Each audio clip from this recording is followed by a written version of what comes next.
ابراہیم علیہ السلام اللہ سبحانہ وتعالیٰ کے دوست تھے. اللہ سبحانہ وتعالیٰ کسی کو اپنا دوست کہے یہ کوئی معمولی مقام نہیں. قرآن مجید میں اللہ سبحانہ وتعالیٰ فرماتے ہیں وَاتَّخَذَ اللَّهُ إِبْرَاهِيمَ خَلِيلًا، اور اللہ نے ابراہیم کو دوست بنا لیا. اور خلیل کا لفظ جو ہے وہ عام دوستی کے لیے بھی نہیں، خاص دوست. اس کے باوجود کہ اللہ سبحانہ وتعالیٰ ان کو اپنا دوست کہتے ہیں، ابراہیم علیہ السلام کے اندر اتنی عاجزی ہے کہ وہ جب بھی اللہ تعالیٰ کا کوئی حکم ملتا ہے تو وہ اس کے آگے جھک جاتے ہیں. قرآن مجید میں اللہ تعالیٰ فرماتے ہیں اذ قال له ربه اسلم قال اسلمت لرب العالمین، کہ جب اس کے رب نے اس سے کہا کہ جھک جاؤ تو کہا کہ میں رب العالمین کے لیے جھک گیا. اسی طرح ہر موقع پر وہ اللہ تعالیٰ سے دعائیں کرتے ہیں. دعا کرنا اللہ تعالیٰ کو بہت پسند ہے. جو بندہ اللہ تعالیٰ سے مانگتا ہے اللہ تعالیٰ اس سے خوش ہوتا ہے، باوجود اس کے کہ اللہ تعالیٰ کو یہ معلوم ہے کہ بندے کی ضرورت کیا ہے. بہت سے لوگ یہ بھی کہتے ہیں کہ جب اللہ تعالیٰ کو پتہ ہی ہے تو ہمیں مانگنے کی کیا ضرورت ہے، وہ خود ہی دے دے گا، وہ تو دلوں کے حال جانتا ہے.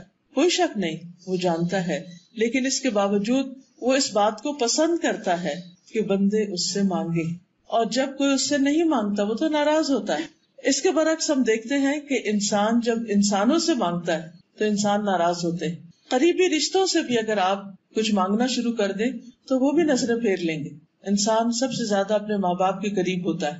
شادی کے بعد اگر بیٹیاں ایک دفعہ ماں باپ کے پاس جاتی ہیں کچھ مانگنے کے لیے، دوسری دفعہ جاتی، تیسری دفعہ، تو وہ کہتے ہیں کہ روز ہی تم آ جاتی، اب تمہارا اپنا گھر ہے، اپنا کام خود چلاؤ. لیکن اللہ سبحانہ تعالیٰ تو ماں باپ سے بھی زیادہ پیار کرنے والا ہے انسان سے، اور وہ چاہتا ہے کہ بندہ اپنی ہر حاجت، ہر ضرورت اس کے سامنے رکھے. اور جب انسان اس سے مانگتے ہیں، اور سارے انسان جو کچھ بھی مانگنا چاہتے ہیں مانگے، اور اللہ تعالیٰ ان سب کو وہ سب کچھ عطا بھی کر دے جو وہ مانگ رہے ہیں، تو اس سے بھی اللہ تعالیٰ کے خزانوں میں کچھ کمی نہیں آتی. اب رمضان کا موقع ہے، قریب آ رہا ہے رمضان، ایک ایک دن کر کے شعبان گزرتا چلا جا رہا ہے. تو رمضان کا مہینہ دعاؤں کا مہینہ ہے. اس میں ہمیں بھی اپنے لیے خوب دعائیں کرنی، کیونکہ روزے کی حالت میں جب انسان دعا کرتا ہے تو دعا قبول ہوتی ہے. اسی طرح رات کی تراویح ہے، اور صدقہ خیرات، قرآن کی تلاوت، اور بہت سے نیکی کے کاموں کا موقع ہے، موسم ہے. تو نیکی کا کوئی بھی کام کر کے انسان جب اللہ تعالیٰ سے دعا کرتا ہے تو دعائیں قبول ہوتی. دعا کرنا دراصل اس بات کا اظہار ہوتا ہے کہ اے اللہ، میں عاجز ہوں، میں فقیر ہوں، میں محتاج ہوں، اور بادشاہ تو ہی ہے، دینے والا تو ہی ہے. اسی لیے ہم دیکھتے ہیں کہ دعا کو عبادت کا نچوڑ کہا گیا ہے، کہ ساری عبادت کی ٹاپ پر ہے. اور ویسے بھی جو بھی ہم عبادت کرتے ہیں اس کے بعد دعا مانگتے ہیں. رمضان مبارک کے بارے میں قرآن مجید میں جہاں پر ذکر کیا گیا ہے کہ رمضان کے روزے فرض کیے گئے ہیں، تو اس کا اختتام ان آیات پر ہوتا ہے وَإِذَا سَأَلَكَ عِبَادِي عَنِّي فَإِنِّي قَرِيبٌ أُجِيبُ دَعْوَةَ الدَّاعِ إِذَا دَعَانِ فَلْيَسْتَجِيبُوا لِي وَلْيُؤْمِنُوا بِي لَعَلَّهُمْ يَرْشُدُونَ. وَإِذَا سَأَلَكَ عِبَادِي عَنِّي، جب آپ سے میرے بندے میرے بارے میں پوچھیں کہ اللہ کہاں ہے، وہ سنتا ہے یا نہیں، کیا وہ ہماری دعائیں سنے گا، تو انہیں بتا دیجئے فَإِنِّي قَرِيبٌ، کہ میں تو یقیناً قریب ہوں، بالکل قریب ہوں. باوجود اس کے کہ وہ اپنے عرش پر ہے، لیکن وہ ہلکی سے ہلکی آواز حتیٰ کہ دل میں اٹھنے والے خیالات تک سے وہ واقف ہے. قرآن مجید میں اللہ تعالیٰ فرماتے ہیں وَلَقَدْ نَعْلَمُ مَا تُوَسْوِسُ بِهِ نَفْسُهُ، ہم یہ بھی جانتے ہیں کہ انسان کے نفس میں، انسان کے دل میں کیا خیالات اٹھتے ہیں، تو وہ بہت قریب ہے. اجیب دعوت الداعی اذا دعانی، میں جواب دیتا ہوں دعا کرنے والے، پکارنے والے کی پکار کا جب بھی وہ مجھے پکارتا ہے. دن کو پکارتا ہے، رات کو پکارتا ہے، آہستہ آواز میں پکارتا ہے، بلند آواز سے پکارتا ہے، دل ہی دل میں پکارتا ہے، وسپر کرتا ہے، کہیں پر بھی پکارتا ہے. میں اس کی دعا سنتا ہوں اور میں اس کا جواب دیتا ہوں کہ بندے میں نے سن لی تیری دعا. فَلْيَسْتَجِيبُوا لِي، بس چاہیے کہ وہ بھی میری بات مانے. یعنی اگر بندے یہ چاہتے ہیں کہ اللہ تعالیٰ ان کی دعائیں قبول کرے تو بندوں کے اوپر بھی ایک ذمہ داری عائد ہوتی، اور وہ ذمہ داری کیا ہے کہ وہ بھی اللہ تعالیٰ کی اطاعت کرے. اب دیکھیے کہ کسی بھی ریلیشن شپ میں دو طرفہ معاملہ ہوتا ہے. کوئی بھی ریلیشن شپ ہارڈلی ون سائیڈڈ ہوتا ہے، وہ تو ریلیشن شپ بنتا ہی نہیں. تو اللہ سبحانہ تعالیٰ اور بندے کے درمیان جو ریلیشن شپ ہوتا ہے وہ بھی اسی طرح اسٹرانگ ہوتا ہے جب انسان اللہ تعالیٰ سے اپنا تعلق ڈیولپ کرے اور پھر اسی سے دعا کرے اور پھر اس کی طرف سے قبولیت کی بات آئے. تو بہرحال انسان جب اس سے مانگتا ہے اور وہ سنتا ہے تو وہ چاہتا ہے کہ ہم بھی اس کی سنیں. اس کے لیے آپ دیکھیے تھوڑی دیر کے لیے سوچئے کہ اگر ہم اللہ سبحانہ تعالیٰ کی بات مان ہی نہیں رہے، وہ دن میں 5 دفعہ ہمیں پکارتا ہے حی علی الصلاۃ، حی علی الفلاح، آؤ نماز کی طرف، آؤ کامیابی کی طرف، اور ہم سنی انسنی کر دیں، اٹھے ہی نہ اپنی جگہ سے، جھکے ہی نہ اس کے آگے، چھوڑے ہی نہ اپنا بستر یا اپنی بات چیت یا جو بھی ہم کام کر رہے ہیں، اور پھر اس کے بعد کہیں کہ اللہ تعالیٰ میں تو آپ کی بات نہیں مان رہی، یعنی عمل سے کہیں، زبان سے نہیں، زبان سے تو نہیں کوئی کہتا، لیکن عمل سے میں تو نہیں مان رہی، ہاں آپ میری بات ضرور مان لیں. تو یہ تو بڑی عجیب بات ہے. اگر ہم چاہتے ہیں کہ اللہ تعالیٰ ہماری بات سنے تو ہمیں چاہیے کہ ہم بھی اللہ تعالیٰ کی بات سنیں. فَلْيَسْتَجِيبُوا لِي وَلْيُؤْمِنُوا بِي، اور چاہیے کہ وہ مجھ پر ایمان لائیں، اعتماد کریں کہ میں ضرور ان کی بات سنوں گا، ان کو سب کچھ دینے پر قادر ہوں. لَعَلَّهُمْ يَرْشُدُونَ، شاید کہ وہ سیدھی راہ پائیں، ہدایت پائیں، یعنی انہیں چیزیں اپنے صحیح پرسپیکٹو میں نظر آنے لگے. تو بہرحال ہم سب کے لیے دعا کا راستہ کھلا ہے. قبولیت اس طرح ہوتی ہے کہ یا تو انسان جو کچھ مانگتا ہے وہ اس کو فوراً مل جاتا ہے، بعض اوقات وہ کئی سال کے بعد ملتا ہے. جیسے ابراہیم علیہ السلام نے ایک دعا مانگی تھی کہ میری امت میں سے ایک رسول بھیجنا، یعنی میری نسل میں سے. نبی صلی اللہ علیہ وسلم کی آمد کی دعا تھی، جو انہی میں سے ہو جو ان کو کتاب اور حکمت کی باتیں پڑھ کر سنائے، ان کو کتاب کی تعلیم دے، ان کے اوپر تیری آیات پڑھے، ان کا تزکیہ کرے. تو یہ دعا تقریباً 2500 سال بعد قبول ہوئی، یعنی ابراہیم علیہ السلام کے 2500 سال بعد نبی صلی اللہ علیہ وسلم تشریف لائے. تو کبھی کبھی بہت دیر سے بھی دعائیں قبول ہوتی، اسی طرح کچھ اور دعائیں بھی ایسی ہیں. پھر اسی طرح کبھی ایسا بھی ہوتا ہے کہ انسان دعا کرتا ہے لیکن اس کو وہ تو نہیں ملتا جو وہ مانگ رہا ہے، لیکن اللہ سبحانہ تعالیٰ اس کے بدلے اس سے کوئی مصیبت ٹال دیتے ہیں. کوئی بیماری آ رہی ہوتی ہے، کوئی مالی نقصان ہو رہا ہوتا ہے، کہیں اور کسی قسم کی کوئی تکلیف یا حادثہ ہوتا ہے جو انسان کی تقدیر میں ہوتا ہے، لیکن انسان دعا مانگ رہا ہوتا ہے تو اللہ تعالیٰ وہ نہیں دیتے لیکن اس کو بچا لیتے ہیں. تو یہ بھی ایک قبولیت کی شکل ہے. اور اس میں ہم سے زیادہ اللہ تعالیٰ کو پتا ہے کہ ہمیں اس وقت زیادہ کیا چاہیے، ہمارے لیے موسٹ امپورٹنٹ چیز کیا ہے. ہم صرف ظاہری نظر سے دیکھتے ہیں، ہماری نظر اتنی نہیں کہ ہم دور تک سوچ سکیں. بعض اوقات ہم چھوٹی چھوٹی چیزیں مانگتے ہیں، اللہ تعالیٰ اس سے بڑی چیز دینا چاہتا ہے. بعض اوقات ہم اپنے بچوں کے لیے کچھ گول سیٹ کر لیتے ہیں، ہم چاہتے ہیں کہ ہمارا بچہ بس یہی بن جائے، لیکن وہ نہیں بنتا، کیونکہ اللہ تعالیٰ اس کو اس سے بھی بڑا کچھ اور بنانا چاہتے ہیں. لیکن اس کے لیے بعض راہیں بڑی کٹھن ہوتی ہیں، مشکل ہوتی ہیں. ہم سمجھتے ہیں ہماری دعائیں قبول نہیں ہو رہی، لیکن وہ بہت خوبصورت شکل میں قبول ہونے والی ہے، بس صبر اور انتظار کی ضرورت ہوتی ہے. اور ایک شکل یہ ہے کہ انسان کو دنیا میں اس کے بدلے میں نہیں کچھ ملتا، لیکن آخرت میں بہترین جزا ملے گی اس کی، یعنی ہر دعا کے بدلے اس کے لیے نیکیاں ہیں. اور جب انسان آخرت کا بدلہ دیکھے گا تو سوچے گا کاش دنیا میں مجھے کچھ بھی نہ ملتا، آج سب کچھ یہی ملتا. لیکن آج ہم دنیا میں چونکہ اس زندگی کی اتنی اہمیت کو جانتے نہیں، اس لیے یہی چاہتے ہیں کہ جو کچھ ہے بس ہمیں یہی مل جائے. پھر ایک چیز یہ ہے کہ ہم عموماً جو دعائیں مانگتے ہیں وہ مادی چیزوں کی ہوتی ہیں، وقتی ضروریات کی ہوتی ہیں. لیکن آج جو دعا میں ابراہیم علیہ السلام کی آپ کے ساتھ شیئر کروں گی وہ بہت ہی خوبصورت دعا ہے. انہوں نے جو چیز مانگی وہ بے مثال ہے. وہ کہتے ہیں رب ہب لی حکما والحقنی بالصالحین واجعل لی لسان صدق فی الآخرین واجعلنی من ورثۃ جنۃ النعیم واغفر لأبی انہ کان من الضالین ولا تخزنی یوم یبعثون یوم لا ينفع مال ولا بنون الا من اتى اللہ بقلب سلیم. کہتے رب ہب لی حکما، اے میرے رب مجھے حکمت عطا کر، مجھے نفع مند علم عطا کر، والحقنی بالصالحین اور مجھے صالحین کے ساتھ ملا دے، نیک لوگوں کی مجلس عطا کر، واجعل لی لسان صدق فی الآخرین اور بعد والوں میں میرا ذکر خیر جاری کر دے، واجعلنی من ورثۃ جنۃ النعیم اور مجھے جنت النعیم کے وارثوں میں شامل کر دے، واغفر لأبی میرے باپ کو بخش دے، انہ کان من الضالین بے شک وہ بھٹکے ہوئے لوگوں میں سے تھا، ولا تخزنی یوم یبعثون اور مجھے رسوا نہ کرنا اس دن جب سب لوگ دوبارہ اٹھائے جائیں گے، یوم لا ينفع مال ولا بنون جس دن مال اور بیٹے کام نہ آئیں گے، الا من اتى اللہ بقلب سلیم مگر جو اللہ کے پاس سلامت دل لے کر آیا. تو سلامت دل جو ہے یہ انسان کو وہاں پر فائدہ دے گا. تو بہرحال اس دعا میں بہت ہی جامع دعا ہے اور ہم سب کو بھی اپنے لیے مانگنی چاہیے. یہ سورۃ الشعراء کی آیت نمبر 83 سے آنورڈز یہ دعا موجود ہے. قرآن مجید میں بھی آپ دیکھ سکتے ہیں، دعاؤں کی کتابوں میں بھی عام طور پر یہ دعا پائی جاتی ہے. سب سے پہلی چیز جو مانگی گئی وہ ہے رب ہب لی حکمن، اللہ مجھے حکم عطا کر، حکمت عطا کر، فیصلے کی قوت عطا کر، فائدہ مند علم عطا کر۔ یاد رکھیے عربی زبان بہت وسیع زبان ہے، اس میں ایک لفظ کے اندر کئی کئی معنی چھپے ہوئے ہوتے ہیں۔ جب انہوں نے حکم کا لفظ کہا تو اس میں حکمت بھی ہے، اس میں علم بھی ہے، اور اس میں وہ تمام چیزیں ہیں جو صحیح فیصلے سے تعلق رکھتی۔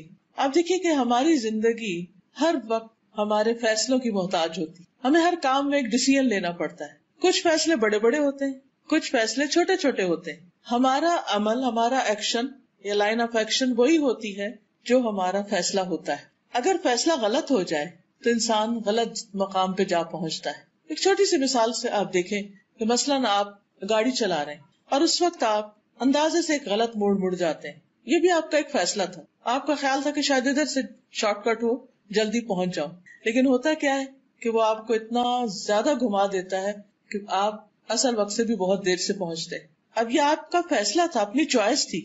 ہمارے فیصلے ہماری چوائس کے ساتھ ہوتے ہیں۔ اللہ سبحانہ وتعالیٰ نے ہم میں سے ہر ایک کو چوائس دی ہے۔ ہم جب صحیح چوائسز بناتے ہیں تو اس کا نتیجہ بھی صحیح ہوتا ہے، پھر ہمارا ایکشن بھی صحیح ہوتا ہے، پھر اس ایکشن کا جو ری ایکشن ہے یا اس کا جو ریزلٹ ہے یا جو اس کا نتیجہ نکلنے والا ہے وہ بھی بہترین ہوتا ہے۔ مثلاً ہم یہاں اس وقت آئیں یا نہ آئیں یہ بھی ہمارا ایک فیصلہ تھا، یہاں بیٹھ کر سنیں یا نہ سنیں یہ بھی ہمارا ایک فیصلہ ہے، یہاں سے جو کچھ ہم سنیں اس کو یاد رکھیں یا نہ رکھیں یہ بھی ایک فیصلہ ہے۔ یہ سارے فیصلے ہمارے اپنے ہوتے ہیں اور ہمارے دل کے اندر ہی اندر، اپنی سوچوں کے اندر ہی اندر بہت کچھ ہو رہا ہوتا ہے اور ہم پھر سوچتے جاتے ہیں اور کچھ نہ کچھ کرتے چلے جاتے ہیں۔ تو اللہ تعالیٰ سے یہ دعا مانگنی چاہیے کہ اللہ تعالیٰ میں جو بھی فیصلہ کروں، چھوٹا کروں یا بڑا کروں، وہ اچھا فیصلہ کروں، درست فیصلہ کروں، فائدہ مند فیصلہ کروں۔ پھر آپ دیکھیے کہ حکم کا ایک معنی حکمت ہے، وزڈم۔ عربی میں حکمت کہتے ہیں صحیح جگہ پر صحیح کام کرنا، right decision at right place, right time, یعنی رائٹ ٹائم پر رائٹ ڈیسیژن۔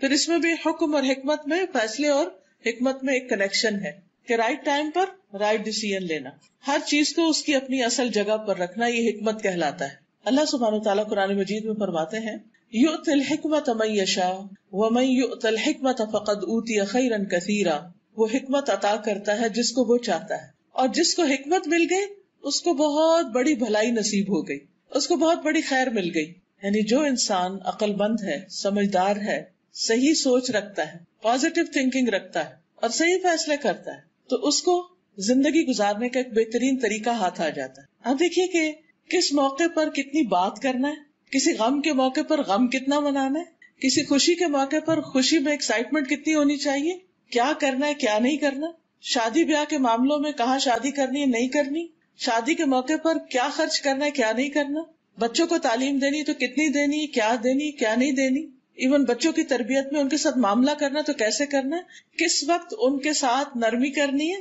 کس وقت ان کے ساتھ سختی کرنی ہے، کس وقت ان کو چھوڑ دینا ہے اور کس وقت ان کو پکڑنا ہے، یہ سب کچھ حکمت پر مبنی ہے۔ بعض اوقات ہم کھانے کی میز پر بیٹھ کر بچوں سے حساب کتاب شروع کر دیتے ہیں، کہاں گئے، کیا کیا، کیا پڑھا، کیا نہیں پڑھا، یوں لگتا ہے جیسے اس وقت ہماری قید میں آتے ہیں اور پھر ہم ان کے ساتھ جیسا چاہیں کریں۔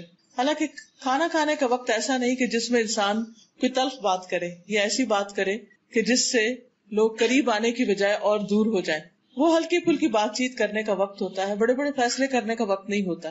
لیکن بعض اوقات ہم جلد بازی میں یا غصے میں یا پہلے ہی ہم نے کچھ سوچ کے رکھا ہوتا ہے اس کے مطابق ہم اپنی گفتگو وہیں سے شروع کرتے ہیں، وہیں سے کام خراب ہو جاتا ہے۔ بعض اوقات آپ نے دیکھا ہوگا بچے کھانا چھوڑ کے اٹھ جاتے ہیں، پاؤں پٹکتے ہوئے اب جا کے دروازہ بند کر لیتے ہیں، چلے جاتے ہیں، کبھی گھر میں کھانا ہی نہیں کھاتے۔ پھر کبھی ایسا بھی ہوتا ہے کہ ماں باپ کے رویے سے تنگ آ کر وہ ماں باپ کے ساتھ بیٹھنا ہی نہیں چاہتے، گلنا ملنا ہی نہیں چاہتے، بات سننا ہی نہیں چاہتے۔ یہاں تک کیوں نوبت پہنچتی؟ کیونکہ بعض اوقات ہم اس حکمت سے کام نہیں لیتے کہ جس سے پیار، محبت، صبر، برداشت کے ساتھ ہم ان کی تربیت کر سکیں۔ کبھی تھوڑی سختی کی ضرورت ہوتی ہے ہم زیادہ کر جاتے ہیں، کبھی فرم ہونے کی ضرورت ہوتی ہے ہم ان کو ڈھیلا چھوڑ دیتے ہیں، کبھی ایک بات کرنے کی ضرورت ہوتی ہے ہم 10 باتیں کہہ جاتے ہیں، اور کبھی بات کی ضرورت ہوتی ہے اور ہم کچھ بھی نہیں کہتے۔ تو یہ سب کچھ کیا ہے؟ حکمت سے تعلق رکھتا ہے۔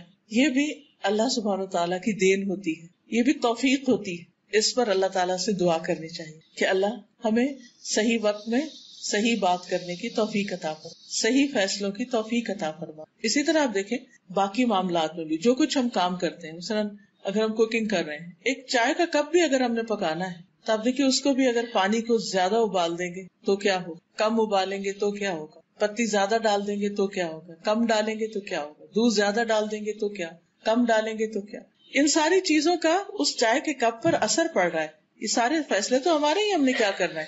لیکن اگر ہم ہر چیز کو ایک بیلنس کے ساتھ صحیح مقدار میں کریں گے تو وہ چیز فائدہ مند ہوگی، زیادہ لذیذ ہوگی. کوئی بھی چیز ہم کر رہے ہیں تو یہ سب چیزیں حکمت سے تعلق رکھتی ہیں، فیصلوں سے تعلق رکھتی ہیں، اور ان سب کے پیچھے علم کی ضرورت ہوتی ہے. اب مثلاً ایک ڈاکٹر کے پاس آپ جاتے ہیں تو وہ آپ کے لیے دوائی پرسکرائب کرتا ہے، نسخہ لکھتا ہے آپ کے لیے. وہ جو اس وقت وہ سمجھ رہا ہے آپ کو، آپ خود بھی اپنے آپ کو نہیں سمجھ رہے ہوتے کہ اس وقت مجھے کیا چاہیے، مجھے کون سی میڈیسن کھانی چاہیے، کتنی کھانی چاہیے، کب تک کھانی چاہیے.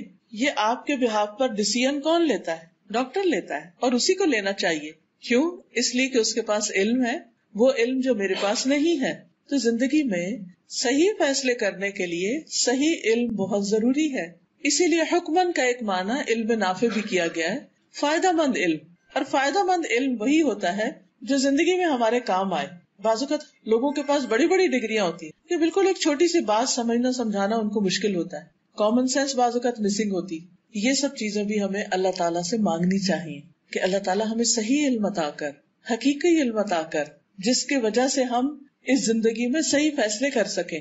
کیونکہ فیصلہ ہر چیز میں ہے، ہمارے لباس پہننے میں بھی ہے، ہمارے شاپنگ کرنے میں بھی ہے، ہمارے کھانے پینے میں ایون کہ اس وقت ہمیں کیا کھانا ہے، کتنا کھانا ہے. بعض اوقات وہ غلط فیصلے ہوتے ہیں تو بیماریاں جنم لے لیتی، ہم نقصان میں پڑ جاتے. تو اللہ سے دعا کرنی چاہیے کہ یا رب ہمیں صحیح نور عطا کر، بصیرت عطا کر، ہمارے دل کی آنکھیں کھول دے، ہمیں حقیقت دکھا دے، معاملات کی تہہ تک پہنچنا سکھا دے. کیونکہ بعض اوقات ہم صرف سرفیس پر ہی چیزوں کو دیکھ کر ججمنٹل ہو جاتے ہیں، اس کی ڈیپتھ میں نہیں جاتے. تو اللہ سبحانہ وتعالیٰ سے دعا کرتے ہیں کہ اللہ تعالیٰ ہمیں صحیح بصیرت دے تاکہ ہم اپنی زندگی کو صحیح طور پر گزار سکیں. ہم سب یہ جانتے ہیں کہ ہماری اس زندگی کے آگے ایک اور زندگی بھی ہے، اور اس زندگی کا انحصار اس پر ہے کہ ہم نے یہ زندگی کیسے گزاری. اگر یہ زندگی صحیح گزرے گی، اللہ تعالیٰ کی مرضی کے مطابق گزرے گی، تو جب ہم اللہ تعالیٰ سے ملاقات کریں گے وہاں جا کر، تو جو فیصلہ اللہ تعالیٰ ہمارے بارے میں کریں گے وہ بھی بالکل صحیح ہوگا، کیونکہ وہ بندوں پر ظلم نہیں کرتا. اس لیے قرآن و سنت کا علم ہونا بھی بہت ضروری ہے تاکہ ہم یہ جان سکیں کہ ہمارا رب کس موقع پر ہم سے کیا چاہتا ہے. جب ہم کوئی بزنس کر رہے ہوں یا شادی کے ہسبینڈ وائف کے ریلیشن شپ میں ہوں، میری ریسپانسبلٹیز کیا ہیں، میرے رائٹس کیا ہیں، میرے ہسبینڈ کے رائٹس کیا ہیں، میرے بچوں کے رائٹس کیا ہیں، ان کی کیا ریسپانسبلٹی ہے مجھ پر، ان کے بارے میں مجھ سے کیا پوچھا جائے گا. پھر اسی طرح ہماری عبادات ہیں، کن چیزوں سے نماز ہوتی ہے، کن چیزوں سے نہیں ہوتی، کن چیزوں سے روزہ ہوتا ہے، کن چیزوں سے نہیں ہوتا. حج پہ جا رہے ہیں، زکوٰۃ دینے کا معاملہ ہے، زکوٰۃ کب فرض ہوتی، کتنے مال پر ہوتی، کتنی نکالنی چاہیے، کس کس کو دینی چاہیے. یہ بالکل بیسک فرائض میں سے ہے. ان سب کے بارے میں ہمارے رائٹ ڈیسیژن اسی وقت ہو سکتے ہیں جب ہمارے پاس نالج ہوگا.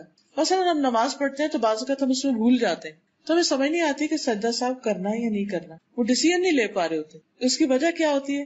بعض اوقات لیک آف نالج ہوتا ہے، بعض اوقات علم ہوتا ہے پھر بھول چکا ہوتا ہے کیونکہ ہم نے اس کو تازہ نہیں کیا ہوتا. اسی طرح باقی تمام معاملات میں بھی، نیبرز کے ساتھ کس طرح رہنا، اپنے سروینٹس کے ساتھ کیسے رہنا، ویسے تو ہمیں معلوم ہوتا ہے، لیکن سب سے بیسٹ طریقہ کیا ہے اس معاملے میں؟ ہمیں آخرت کے اعتبار سے کہاں کیا ملنے والا ہے. اور دنیا میں جب ہم کوئی کام کرتے ہیں تو ہمارا ہمیشہ ہی دل چاہتا ہے کہ ہم نمبر 1 ہوں، ہم سب سے آگے ہوں. ہم سب کی یہی خواہش ہوتی ہے، بڑی نیچرل سی خواہش ہے. اسی طرح آخرت کے بارے میں بھی ہماری یہی خواہش ہونی چاہیے. اور پھر یہ صرف حکم یا علم یا حکمت صرف اپنے لیے نہیں مانگے، اپنے بچوں کے لیے بھی مانگے کہ اللہ ان کو بھی علم عطا کر تاکہ وہ بھی اپنی زندگی میں صحیح ڈیسیژنز لیں. ہم سب کو اپنے بچوں کے بارے میں بہت فکر ہوتا ہے، شادی کرتے تب فکر ہوتا ہے، کہیں جاب کرنے جائیں تب فکر ہوتا ہے، پڑھنے جائیں تب فکر ہوتا ہے، پتہ نہیں کیا کریں گے، پتہ نہیں کیسے کریں گے، پھر پیچھا بھی کرتے رہتے ہیں، پتہ بھی کرتے رہتے ہیں. تو جب ہم ان کو کچھ دعائیں سکھا دیں گے اور وہ بھی اللہ سے مانگیں گے تو بہت حد تک اطمینان ہو جائے گا. دوسری چیز جو ابراہیم علیہ السلام نے مانگی وہ الحقنی بالصالحین، کہ اللہ مجھے نیک لوگوں کے ساتھ ملا. اللہ سبحانہ تعالیٰ نے ان کو اپنا دوست بنایا، لیکن اس کے باوجود وہ انسانوں میں سے نیک انسانوں کی کمپنی چاہ رہے ہیں، کیونکہ اکیلا انسان بہت کچھ نہیں کر سکتا. اسے کوئی بھی کام کرنے کے لیے لائک مائنڈیڈ پیپل چاہیے ہوتے ہیں، جن کی کمپنی میں وہ کمفرٹیبل فیل کرتا ہے، جن کے ساتھ مل کر اس کا دل خوش ہوتا ہے، جن کے ساتھ مل کر اس کا دل و دماغ روشن ہو جاتا ہے اور وہ بہتر فیصلے کر سکتا ہے. آپ نے دیکھا ہوگا کہ زندگی میں 2 طرح کے لوگ آپ کو ملتے ہیں. ایک وہ ہے جو ملتے ہیں اور آپ کی زندگی میں خوشیاں بکھیر دیتے ہیں، اور ایک وہ ہے جن کو مل کے آپ پریشان ہو کے اٹھتے ہیں اور آپ کے دل پہ ایک بوجھ ہوتا ہے. تو یہ صالحین یعنی ایسے اچھے لوگ کہ جن کو مل کے واقعی مجھے خوشی نصیب ہو، میں کامیابی کی طرف بڑھوں، جو مجھے صحیح فیصلے کرنے کے لیے مددگار ہوں. تو یہ دعا بہت ہی امپورٹنٹ دعا ہے. آپ دیکھیے کہ ہم آج جو کچھ ہے نا، ہمیں بنانے میں بہت سے لوگوں کا ایک حصہ ہے. وہ ہمارے پیرنٹس ہو سکتے ہیں، وہ ہمارے رشتے دار ہو سکتے ہیں، وہ ہمارے ٹیچرز ہو سکتے ہیں، وہ ہمارے نیبرز ہو سکتے ہیں، وہ مختلف جگہوں پر آپ کے مختلف دوست ہو سکتے ہیں. اور اس میں دوستوں کا ایک بہت بڑا حصہ ہوتا ہے. یعنی ہم سب اچھی طرح جانتے ہیں کچھ چیزیں ہم نے کتابوں سے سیکھی، لیکن بہت سی چیزیں ہم نے ہیومن انٹریکشن سے سیکھی. لوگوں سے مل کر، میل ملاقات کر کے، تبادلہ خیال کر کے، باتیں کر کے، اس سے ہم نے بہت کچھ سیکھا. اور وہ سیکھنا بڑا آسان بھی ہوتا ہے اور بڑا خوشگوار بھی ہوتا ہے کہ جب آپ کسی کے پاس بیٹھتے ہیں، ایک بات کرتے ہیں، وہ آپ کو کوئی اور اچھی بات بتاتا ہے. پھر ایسے لوگ کہ جو آپ کو دھوکہ نہ دیں، جو آپ سے جیلس نہ ہوں، جو آپ کے سنسیئر فرینڈز ہوں، یہ ساری انسان کی بہت بنیادی ضرورت ہے. یہ بھی اللہ سے مانگنی چاہیے. اور نہ صرف یہ کہ عام انسانوں کو، بلکہ پیغمبروں کے لیے بھی یہ کہا گیا. نبی صلی اللہ علیہ وسلم کو حکم دیا گیا وَاصْبِرْ نَفْسَكَ مَعَ الَّذِينَ يَدْعُونَ رَبَّهُمْ بِالْغَدَاةِ وَالْعَشِيِّ يُرِيدُونَ وَجْهَهُ وَلَا تَعْدُ عَيْنَاكَ عَنْهُمْ تُرِيدُ زِينَةَ الْحَيَاةِ الدُّنْيَا. اور اپنے آپ کو روک کر رکھیے، اپنے آپ کو ملا کر رکھیے ان لوگوں کے ساتھ جو اپنے رب کو صبح و شام پکارتے ہیں، جو اللہ کا چہرہ چاہتے ہیں، اور آپ ان سے اپنی نگاہ نہ ہٹائیے. یعنی آپ کو کیا حکم دیا کہ کن لوگوں کی کمپنی اختیار کیجیے؟ جو اپنے رب کو یاد کرنے والے. کیونکہ جب آپ ایسے لوگوں کے ساتھ بیٹھیں گے تو وہ آپ کو اللہ کی یاد دلائیں گے. اور اللہ کی یاد ایسی چیز ہے کہ جس سے دلوں کو اطمینان ہوتا ہے، جس سے دل خوش ہوتے ہیں، جس سے انسان کو سرور ملتا ہے. تو اچھی کمپنی، اچھے دوست زندگی کی خوبصورتی. اور نہ صرف یہ کہ زندگی میں، بلکہ مرنے کے بعد بھی. اچھے دوست مرنے کے بعد بھی کبھی نہیں بھولتے انسان، وہ دعاؤں میں یاد رکھتے ہیں. جبکہ مرنے کے بعد سب سے زیادہ انسان کو دعاؤں کی ضرورت ہوتی. اچھے دوست قیامت کے دن بھی نہیں بھولتے، وہ اپنے دوستوں کی تلاش میں ہوں گے. حتیٰ کہ ایک روایت میں یہ آتا ہے کہ جب جنت والے جنت میں چلے جائیں گے اور جہنم والے جہنم میں چلے جائیں گے تو ایک شخص اپنے رب سے کہے گا کہ یا رب، میرا ایک دوست تھا دنیا میں اس کو یہاں نہیں دیکھ رہا اور اس کے بغیر میرے یہاں رہنے میں مزہ نہیں. تو اسے پتا چلے گا کہ اس کا وہ دوست تو جنت میں جانے کی بجائے وہ جہنم میں جا چکا، کسی بھی وجہ سے جو بھی ہو. تو وہ سفارش کرے گا کہ یا رب، میرے اس دوست کو وہاں سے نکال دے، اسے بھی میرے ساتھ جنت میں پہنچا دے. تو اچھے دوست نہ صرف یہ کہ دنیا کی مشکلات میں کام آتے ہیں، آپ کے غم اور دکھ بانٹتے ہیں، آپ کے دلوں کا بوجھ دور کرتے ہیں، آپ کی مدد کرتے ہیں مختلف مواقع پر، بلکہ آخرت میں بھی فائدہ مند ثابت ہوں گے.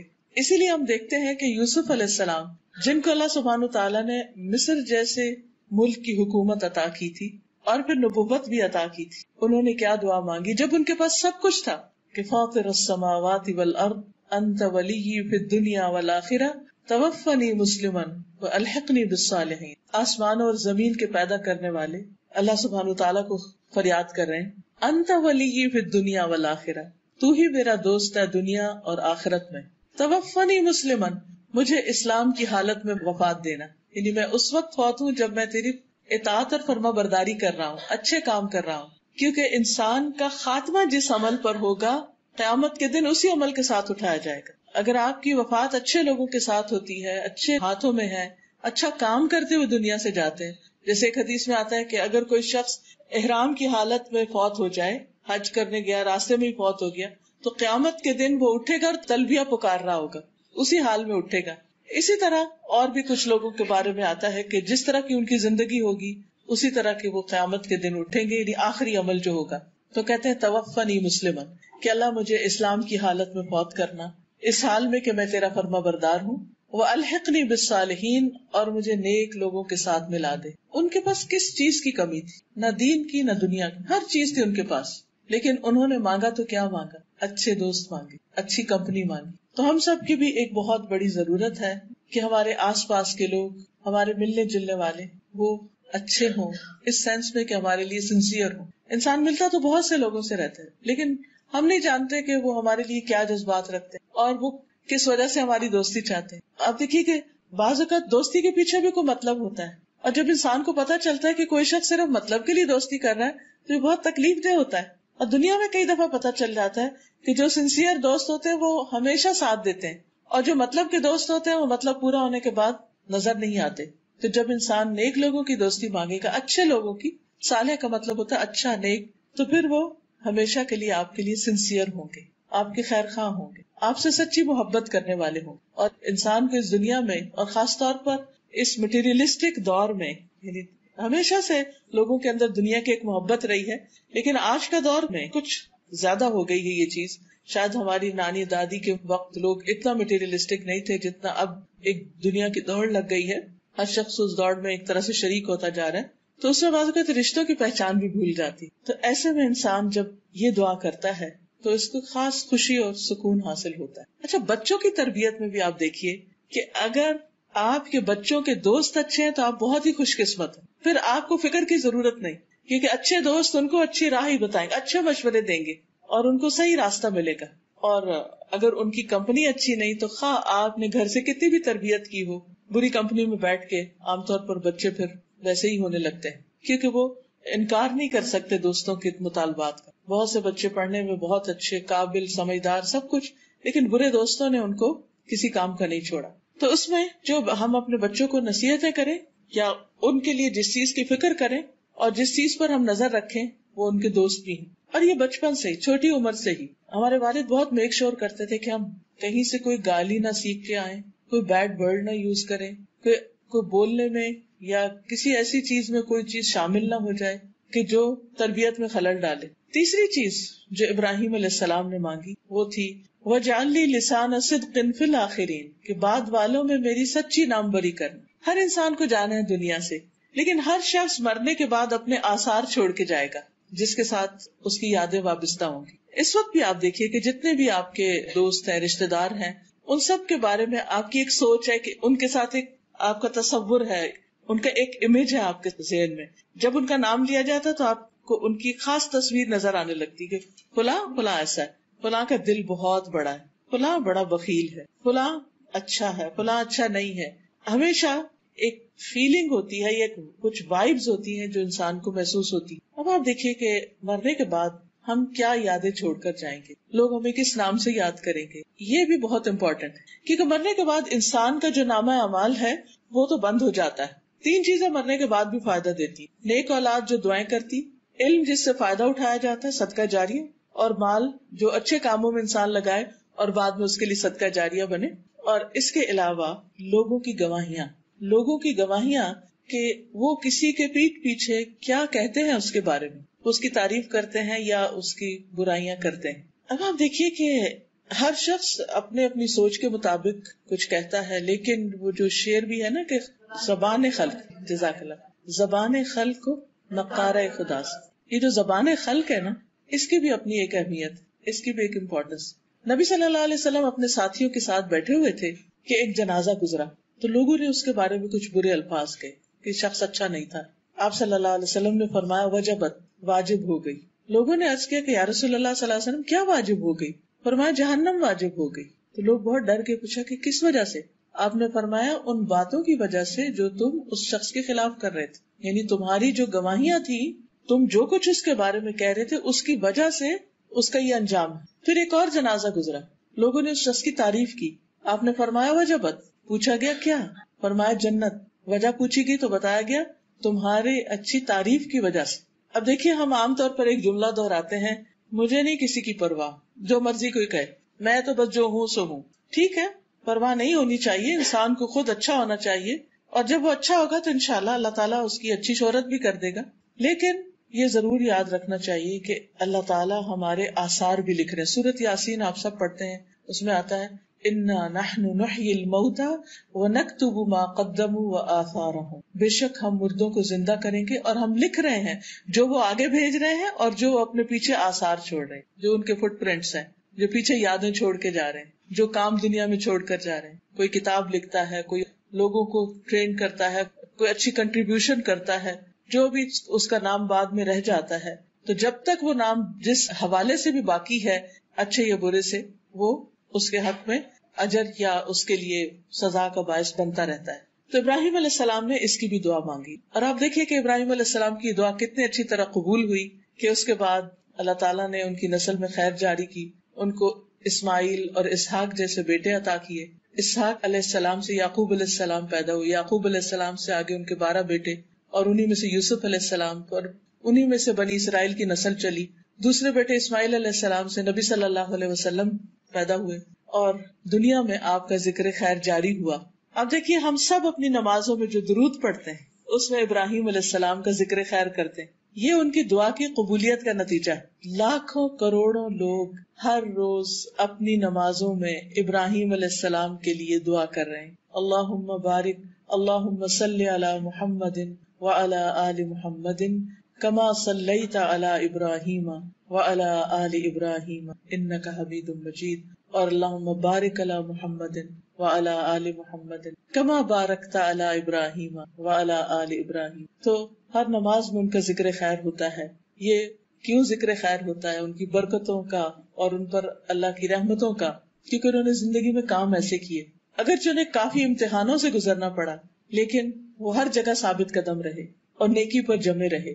اللہ تعالیٰ نے ان کے لیے خیر و بھلائی کے دروازے کھول دیے اور ان کو دنیا میں بھی خیر و بھلائی عطا کی اور آخرت میں تو ہے ہی. اچھا، جو بچوں کی ہم تربیت کریں تو ان کو ہم ضرور یہ سکھائیں کہ بیٹا تم جو کچھ بھی کرو گے اس سے تمہاری ایک شہرت بنے گی، اچھی بنے گی تو وہ تمہارے کام آئے گی. اور اگر تمہاری شہرت خراب ہوئی تو کوئی تم پہ ٹرسٹ نہیں کرے گا. خواہ جاب کرو یا بزنس کرو، وہ سب چیزیں کاؤنٹ ہوتی، اس کا تمہیں نقصان ہوگا. اور پھر وَجَعَلْنِي مِن وَرَثَةِ جَنَّةِ النَّعِيمِ کہ انسان ہمیشہ اپنی آخرت کو یاد رکھے اور وہاں کے لیے بھی دعا کرے کہ اللہ نعمتوں بھری جنت میں داخل کرنا. دنیا میں ہم کیا چاہتے ہیں؟ ہمارا گھر کیسا ہو؟ گھر ہو، اس میں گارڈن بھی ہو، اس میں پھلدار درخت ہو، اس میں پھول ہو، اس میں ہر آرام کی چیز ہو، نعمت ہو، ڈریم ہوم. تو وہ ڈریم ہوم دنیا میں ہوتا بھی ہے لیکن جو جنت ہے اس کے مقابلے میں تو کچھ بھی نہیں. اس لیے آخرت کے گھر کی دعا کرنی چاہیے کہ اللہ تعالیٰ وہاں ہمیں نعمتیں عطا کرنا، ہمارا انجام اچھا کرنا، کیونکہ وہ زندگی کبھی بھی ختم ہونے والی نہیں. اس دنیا کی جتنی بھی نعمتیں ہیں، جو کچھ بھی ہے، وہ سارے کا سارا ایک دن ختم ہو جائے گا، لیکن وہاں سب کچھ ہمیشہ باقی رہنے والا ہے. وہاں کی خوشیاں، آرام. جنت وہ جگہ جہاں کوئی بیمار نہیں ہوگا، جہاں کوئی بوڑھا نہیں ہوگا، جہاں کبھی کسی پر کوئی غم، دکھ اور تکلیف نہیں ہوگا، کوئی بڑھاپا نہیں آئے گا. تو اس جنت کی انسان کو تمنا کرنی چاہیے. ایک حدیث میں آتا ہے کہ ایک اعرابی آپ کے پاس آیا اور کہنے لگا کہ کیا جنت میں ببول کا درخت ہوگا؟ کیونکہ عربوں کے یہاں وہ ہر قسم کے درخت نہیں ہوتے تھے تو وہ درخت قیمتی شمار ہوتا تھا. تو آپ نے فرمایا ہاں ہوگا. اس نے کہا پھر اس میں کانٹے بھی ہوں گے؟ آپ نے فرمایا ہاں کانٹے ہوں گے، لیکن اس کے ایک کانٹے کے اندر مومن کے لیے 70,000 کھانے ہوں گے اور ہر کھانے کا رنگ دوسرے سے مختلف ہوگا. آپ دیکھیے کہ آپ ایک دن میں کتنا کھا سکتے، یعنی اگر ایک کانٹے کے اندر اتنا کچھ ہے تو پھر وہ پورے درخت میں کیا کچھ ہوگا، اور بے شمار درخت اور ان کے اندر کتنی نعمتیں. ہمیشہ کے لیے جیتے ہوئے وہ نعمتیں انسان ایکسپلور کرتے کرتے کرتے تھک جائے لیکن وہ نعمتیں ختم نہیں ہوگی. انسان کی سوچ سے بھی بالا ان نعمتوں کی تمنا کرنی چاہیے، اس کے لیے کوشش کرنی چاہیے، اس کے لیے دعا کرنی چاہیے. اور الحمدللہ رمضان آگے ہے، بہترین موقع ہے ہمارے لیے کہ ہم کچھ کریں. ابراہیم علیہ السلام نے یہ بھی دعا مانگی کہ اللہ میرے باپ کو بخش دے. ہمیں اپنی دعا میں اپنے والدین کو یاد رکھنا چاہیے، کیونکہ والدین کے ساتھ جو نیکی کی جاتی ہے وہ ایسی نیکی ہے جس کا بدلہ اللہ تعالیٰ دنیا میں بھی دیتے. جب کبھی کوئی مشکل وقت ہو نا، پریشانی کا وقت ہو یا بچے بات نہ مانے یا کوئی بچوں کی طرف سے کوئی دکھ تکلیف ہو، والدین کے ساتھ احسان کریں. زندہ ہیں تو ان کے کسی کام آئیں، ان کا دل خوش کر دیں، اور اگر فوت ہو چکے ہیں تو ان کے لیے کوئی صدقہ خیرات کریں، ان کے لیے دعائیں کریں، انشاءاللہ پریشانی دور ہوگی. اس کے برعکس اگر کوئی والدین کے ساتھ زیادتی کرتا ہے، ان کو ستاتا ہے، تو یہ ان گناہوں میں سے ہے جس کی سزا دنیا میں بھی انسان کو ملتی. ہم میں سے کون ہے جس نے اپنے ماں باپ کو تنگ نہ کیا؟ یہ ان کی گریٹنیس ہوتی ہے کہ وہ ہمیں ان ساری باتوں کے باوجود معاف ہی کرتے چلے جاتے ہیں، اور ہم کتنا بھی تنگ کریں وہ خوش ہی رہتے ہیں اور دعائیں ہی کرتے چلے جاتے ہیں اللہ ماشاء اللہ. تو ہمیں بھی اپنے والدین کو دعاؤں میں یاد رکھنا چاہیے. یہ دعائیں پھر واپس پلٹ کر ہمیں کو فائدہ دینے والی ہیں، ہمارے ہی کام آنے والی ہیں. ان کو تو دیں گی لیکن ہمیں بھی پلٹ کے آئیں گی. اور خاص طور پر اللہ تعالیٰ نے جو دعا قرآن مجید میں سکھائی ہے، رب ارحمہما کما ربیانی صغیرا، اللہ ان دونوں پہ رحم فرما جس طرح انہوں نے مجھے بچپن میں چھوٹا سا پالا تھا، میرے ساتھ بہت تکلیف اٹھائی تھی. پھر وہ کہتے ہیں ولا تخزنی یوم یبعثون، اللہ قیامت کے دن مجھے رسوا نہ کرنا، کیونکہ ساری دنیا کے لوگ سامنے ہوں گے اور انسان کے اعمال نامے سامنے آ جائیں گے. اس وقت انسان کو بہت شرمندگی ہوگی. وہ ساری چیزیں جو انسان چھپا چھپا کے کرتا وہ سامنے کھل جائیں گی. یوم تبلی السرائر، جس دن انسان کے سینے کے جو راز ہیں وہ بھی جانچ لیے جائیں گے. وَإِذَا الْقُبُورُ بُعْثِرَتْ، جب قبریں جو ہیں وہ اکھاڑ دی جائیں گی، اور پھر جب انسان کے اندر جو کچھ ہے وہ سامنے آ جائے گا.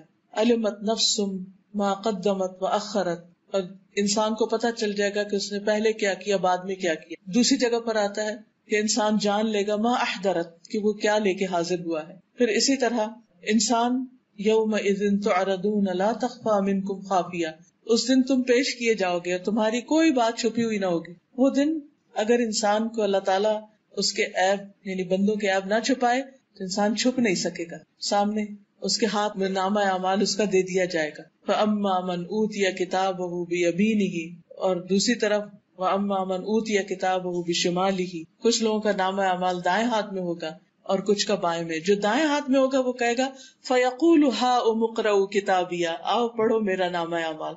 وہ خود دکھائے گا دیکھو میں نے کیا کیا کیا تھا. انی ظننت انی ملاق حسابیہ، مجھے یقین تھا کہ میرا حساب ضرور ہوگا تو میں تو تیاری کر کے آیا ہوں.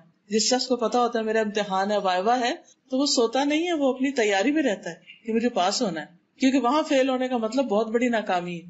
اور جس کا نام اعمال اس کے بائیں ہاتھ میں دیا جائے گا فسوف يدعو ثبورا، وہ اپنی ہلاکت پکارے گا. ويلقى سعيرا، اور جہنم میں جا پڑے گا. انه كان في اهله مسرورا، وہ اپنے گھر والوں میں بڑا خوش باش تھا اور اتنا خوش تھا کہ اس نے اپنی آخرت کو ہی بلا دیا. تو دنیا میں رہتے ہوئے اللہ تعالیٰ کی دی ہوئی نعمتوں کو انجوائے کرتے ہوئے اپنے آخرت کے گھر کو ہمیشہ یاد رکھنا ہے. چوتھی دعا جو انہوں نے مانگی تھی وہ تھی وَجَعَلْنِي مِن وَرَثَةِ جَنَّةِ النَّعِيمِ، مجھے نعمتوں بھری جنت کے وارثوں میں شامل کر دے کہ اللہ آخرت میں انجام اچھا ہو. اللہ مجھے اس دن رسوا نہ کرنا، اس دن میں شرمندہ نہ ہوں. خصوصاً ان کے باپ کی وجہ سے، کیونکہ باپ ایمان نہیں لایا تھا، شرک پر ہی رہا تھا، تو اس کی بنا پر حضرت ابراہیم علیہ السلام کے لیے بات بہت امبیرسنگ تھی کہ میرا باپ میرے سامنے جہنم میں پھینکا جائے. کیونکہ ماں باپ میں سے اگر کوئی جیل میں چلا جائے یا کوئی کسی جرم میں پکڑا جائے تو بچوں کے لیے بہت امبیرسنگ ہو جاتا ہے. لیکن اللہ سبحانہ وتعالیٰ ان کو اس دن کی شرمندگی سے بھی بچا لیں گے. یوم لا ينفع مال ولا بنون، جس دن مال اور بیٹے کام نہیں آئیں گے، فائدہ نہیں دیں گے. الا من اتى اللہ بقلب سلیم، مگر جو اللہ کے پاس سلامت دل لے کر آیا.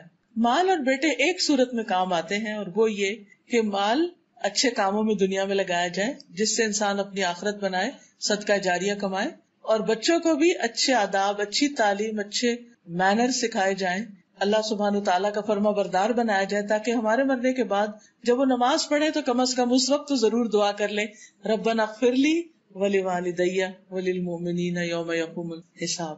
تو جو بچہ نماز پڑھے گا اس کو کہنے کی ضرورت ہی نہیں کہ بچے مجھے تو دعا میں یاد رکھنا ہے، تو آلریڈی کر ہی رہا ہے، وہ کرتا ہی رہے گا جب تک وہ زندہ رہے گا. تو اس لیے اس دن انسان کو قلب سلیم کام آئے گا. قلب سلیم کون سا ہے؟ سلامت دل. سلامت کس چیز سے؟ ہر شرک سے سلامت، شک سے سلامت، بری خواہشات سے سلامت، حسد، بغض، نفرت، دوسروں کے لیے بدگمانی، جیلسیز، ان چیزوں سے سلامت. یعنی جو دل دوسروں کو معاف کر دینے والا، اپنا دل صاف کر دینے والا، اپنے دل کو ایمان، تقوی، توکل، یقین، امید سے مزین کرنے والا، خوبصورت بنانے والا. قیامت کے دن ہمارے جتنے بھی باقی اعضاء ہیں، ہاتھ ہیں، پاؤں ہیں، آنکھیں، کان، یہ سارے دل کے تابع ہو کے کام کرتے ہیں. اس لیے جو اصل ٹارگٹ ہے وہ دل ہے. اگر دل اچھا ہو جائے تو باقی چیزیں خود بخود اچھا کام کرنے لگتی. نگاہیں بھی اچھی چیزیں دیکھیں گی، کان بھی اچھی بات سنیں گے، زبان بھی اچھی بات بولے گی. قدرتی بات ہے جب ہم کسی سے خوش ہوتے ہیں تو ہم اس کے لیے اچھے الفاظ بولتے ہیں، جب کسی سے ناراض ہوتے ہیں تو دوسری طرح.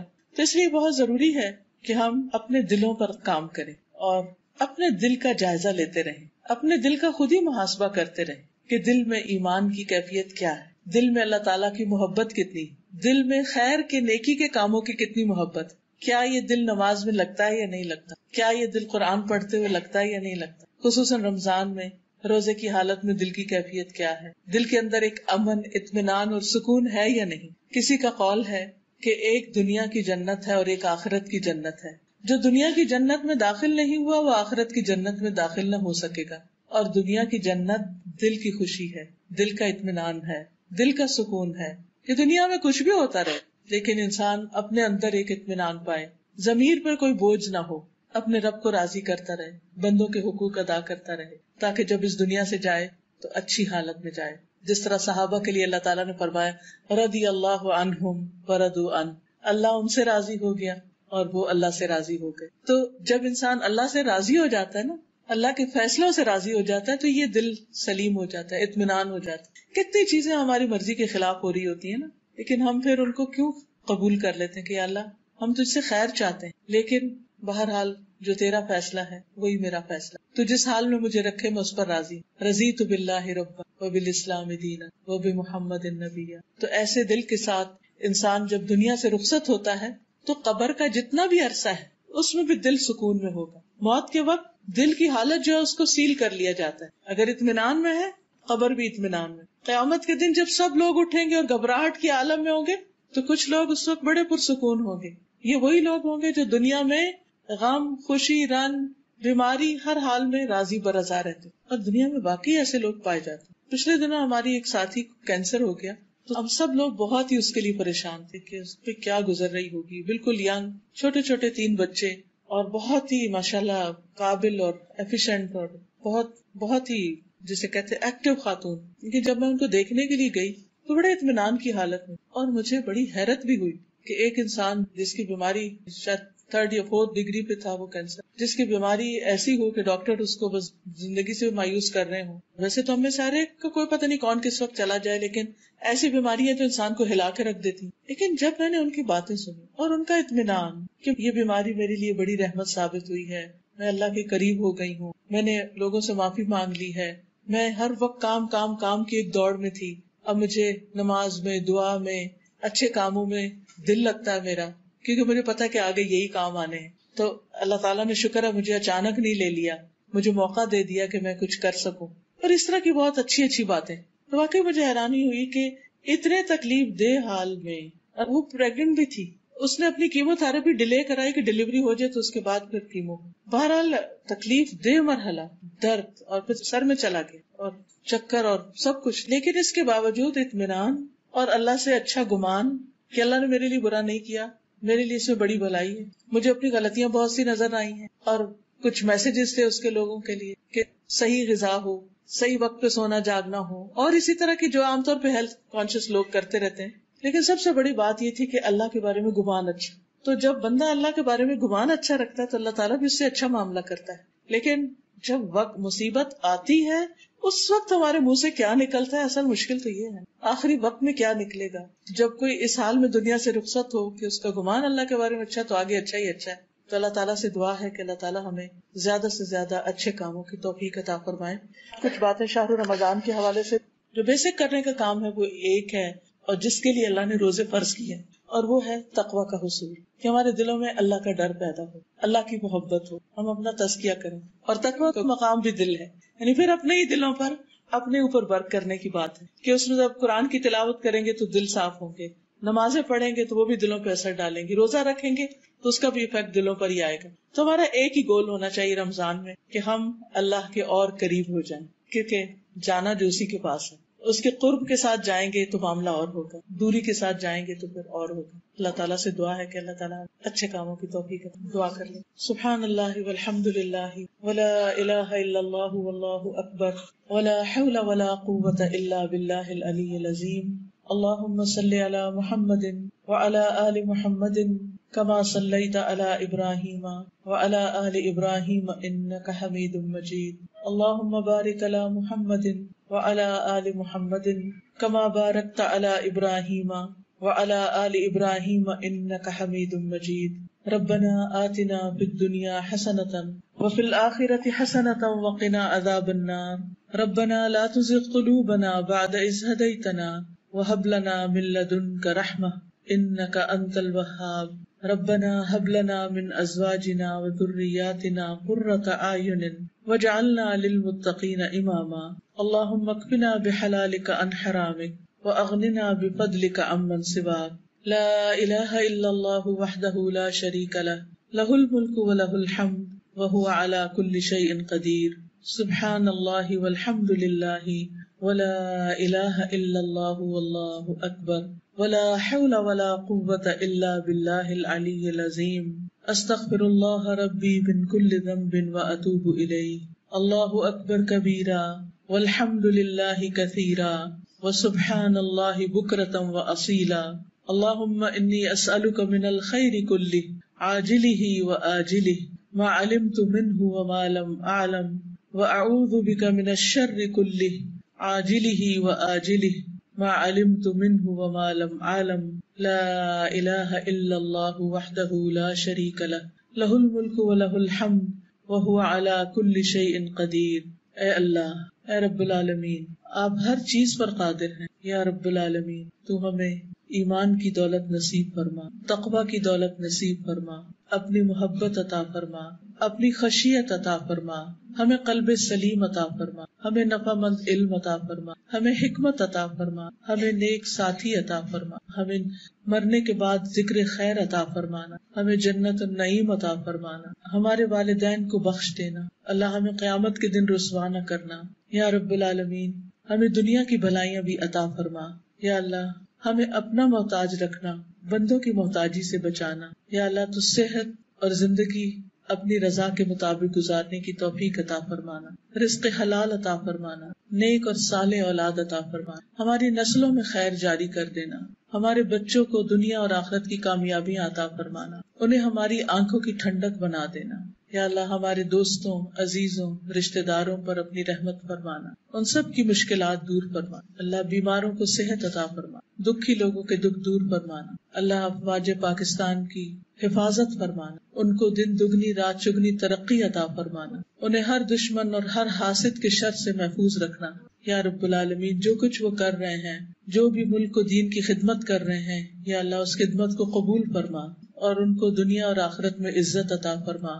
یا رب العالمین، تو ہم سب پر اپنی رحمت فرما، جنہوں نے اس مجلس کا اہتمام کیا ہے انہیں اس کی بہترین جزا عطا فرما، ان کے مال جان عزت آبرو ہر چیز میں برکت عطا فرما۔ جتنی بھی بہنیں یہاں آئی ہیں ان کے دلوں میں جو نیک دعائیں اور تمنائیں ہیں ان کو پورا فرما۔ یا حی یا قیوم برحمتک استغیث، اللہ ہم تجھ سے ہر خیر کا سوال کرتے ہیں اور ہر شر سے تیری پناہ میں آتے ہیں۔ اللہ تو ہمیں خیر اور بھلائی کے کاموں میں آگے بڑھنے کی توفیق دے۔ اللہ تعالی ہمارا انجام اچھا کرنا، دنیا میں بھی اور آخرت میں بھی ہر طرح کی رسوائیوں سے محفوظ رکھنا۔ ربنا تقبل منا انک انت السمیع العلیم وتب علینا انک انت التواب الرحیم، وصلی اللہ تعالی علی خیر خلقہ محمد وعلی آلہ واصحابہ واہل بیتہ اجمعین برحمتک یا ارحم الراحمین۔ الہی آمین۔ سبحانک اللہم وبحمدک اشہد ان لا الہ الا انت استغفرک واتوب الیک۔ آپ سب کا بہت شکریہ۔ Now I would like to take a few questions from the audience. Question.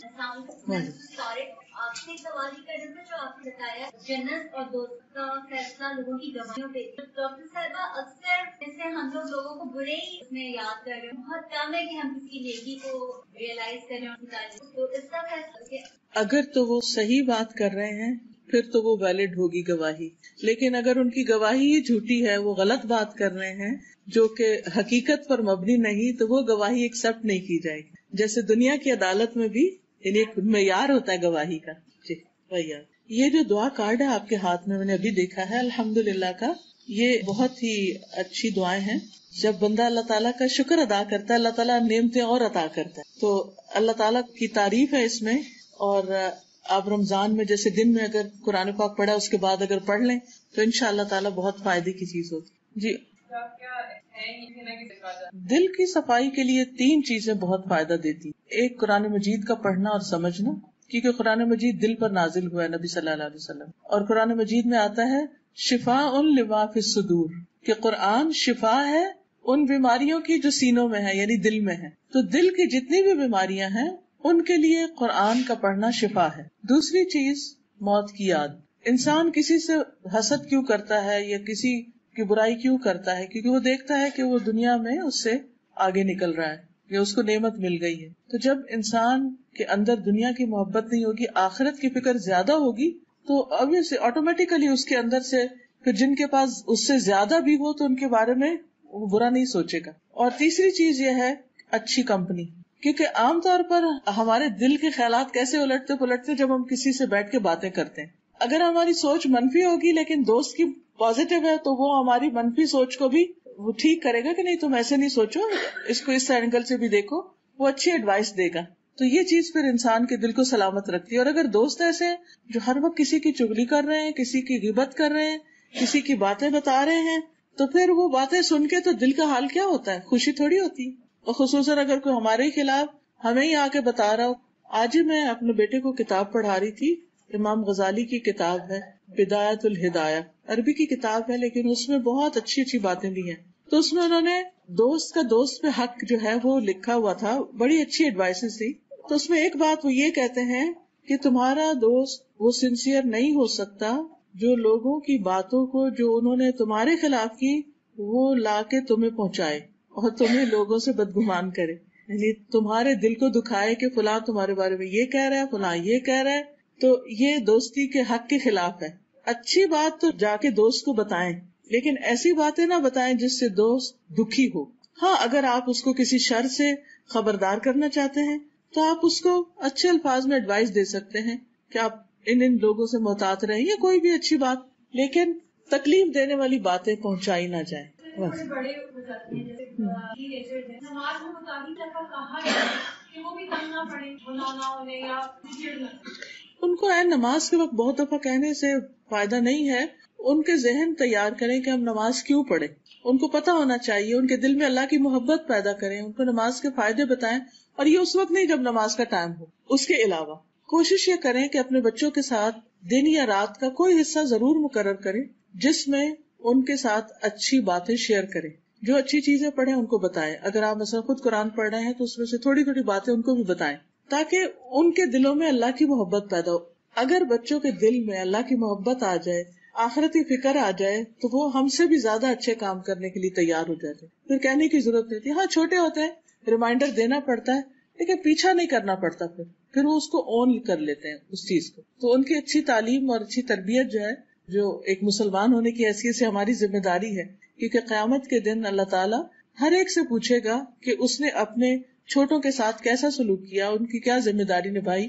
تو حدیث میں باقاعدہ ماں کا لفظ آتا ہے, عورت کا لفظ آتا ہے کہ عورت اپنے شوہر کے گھر میں بچوں کی نگران ہے اور اس سے ان کے بارے میں پوچھا جائے گا. اس کا مطلب نہیں کہ باپ کی ذمہ داری نہیں, لیکن ماں کی ذمہ داری زیادہ ہے کیونکہ اس کے درجہ اور مقام بھی 3 گنا زیادہ ہے.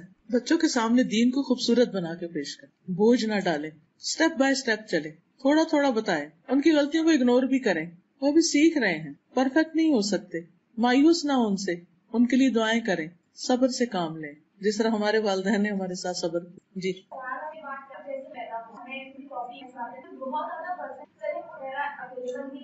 سرچ کر لیتے ہیں. لیکن جیسے افریقہ ہو گیا اس طرح کی ہماری بہت ریموٹ ایریا میں پہلا بھی مسلمان بنانے اور جن تک معلومات بھی, تو اگر ہم قرآن کا ترجمہ پڑھیں تو ہمیں قرآن عمل کا وہ جنت بھی آتی, تو اتنی ساری آبادی کا مسلمان بنانے. وہ مقصد تو اللہ تعالیٰ کو ہی پتا ہے, لیکن یہ ہے کہ ہر ایک سے جو امتحان ہے یا پوچھ گچھ ہے وہ اس کے مطابق ہے, جتنی اس کو نو ہاؤ, جتنا اس کا ایکسس ہے انفارمیشن یا جاننے کے بارے میں.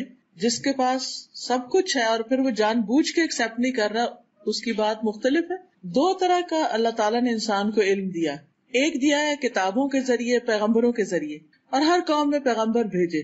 اب جس تک وہ پیغام پہنچا اور اس نے انکار کیا وہ تو کفر کر رہا ہے, لیکن جس تک پہنچا ہی نہیں اس کا معاملہ مختلف ہے. اس کے پاس دوسری رہنمائی فطرت کی ہے کہ اللہ تعالیٰ نے بے شمار نشانیاں پیدا کی ہیں جس سے وہ اپنی پہچان کراتا ہے, اور ہر دل کسی نہ کسی درجے پر گواہی دیتا ہے. ہم سب کے ساتھ ہوتا ہے کہ اچانک ہم جا رہے ہوتے تو اللہ تعالیٰ کی کوئی نہ کوئی نشانی ہمارے سامنے آ جاتی. آج ہی ابھی میں آنے سے پہلے میں لیٹی ہوئی تھی, تو میں جب اٹھ رہی تھی تو میرے دل میں ایک دم خیال آیا کہ کھجور اتنی میٹھی کیسے ہوتی. ایسے ہی میں اپنے آپ سے سوچ